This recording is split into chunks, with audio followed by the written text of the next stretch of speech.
Dans ce passage, Seth explique que les pensées et les sentiments ne sont pas la même chose que les mots ou les objets physiques. Il affirme que les mots et les objets ne sont que des symboles utilisés pour exprimer des pensées et des sentiments. De même, la création de l'environnement physique est un moyen de communication et d'expression des pensées et des désirs. La nature de la matière ne peut être comprise que si l'on prend conscience de cette traduction constante des pensées et des désirs en objets physiques. En comprenant cela, nous pouvons prendre conscience de notre propre pouvoir de création et de notre indépendance par rapport aux circonstances du temps et du milieu.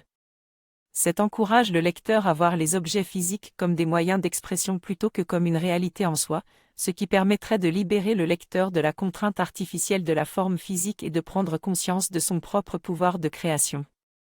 Jane Roberts en transparle de la dépendance des aspects particuliers du monde physique à la conscience et à la concentration que l'on a en elle. Ainsi, pour certaines consciences qui existent dans le même espace, le monde physique n'existe pas, car leur réalité est composée d'une structure artificielle différente. Pourtant, certaines de ces réalités peuvent coïncider en certains points, principalement des points de coordination, qui sont des sources d'énergie fantastiques et des points de coordination subordonnés. Il y a 4 points de coordination absolue qui recoupent toutes les réalités et jouent également le rôle de canaux à travers lesquels l'énergie s'écoule. Votre espace est rempli de points de subordination, qui jouent un grand rôle en vous permettant de transformer les pensées et les émotions en matière physique. Ces points se heurtent à ce que nous appelons le temps et l'espace, mais certains points sont plus conducteurs que d'autres, à l'intersection desquels les idées et la matière seront plus chargées, ce qui rendra la construction plus durable et lui donnera un caractère éternel. Les points de coordination absolue représentent des accumulations ou des traces d'énergie pure, réduites à l'extrême, et composées d'énergie pure. Les points de subordination servent également de support d'intensification structurelle dans l'invisible. Toutes les réalités et toutes les manifestations sont engendrées par cette fabrique d'énergie. Les points de subordination sont beaucoup plus fréquents et, sur le plan pratique, influencent votre vie quotidienne. Le lien entre l'intensité d'une pensée ou d'une émotion et sa matérialisation. Selon l'auteur, plus l'intensité est grande, plus la matérialisation est rapide.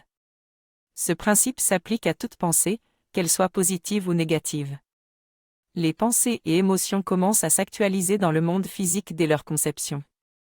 Si les convictions et l'expérience subjective sont bien équilibrées, plutôt optimistes et créatrices, la matérialisation apparaîtra rapidement et l'on aura l'impression d'avoir bénéficié d'une chance exceptionnelle.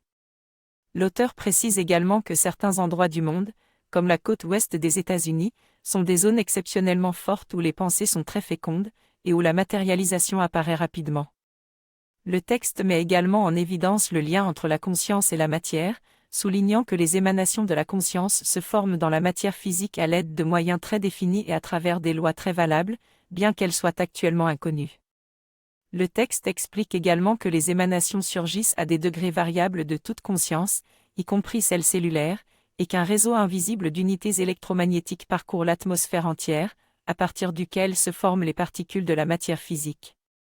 Enfin, l'auteur suggère que la localisation des points principaux et des points absolus de coordination pourrait être très utile.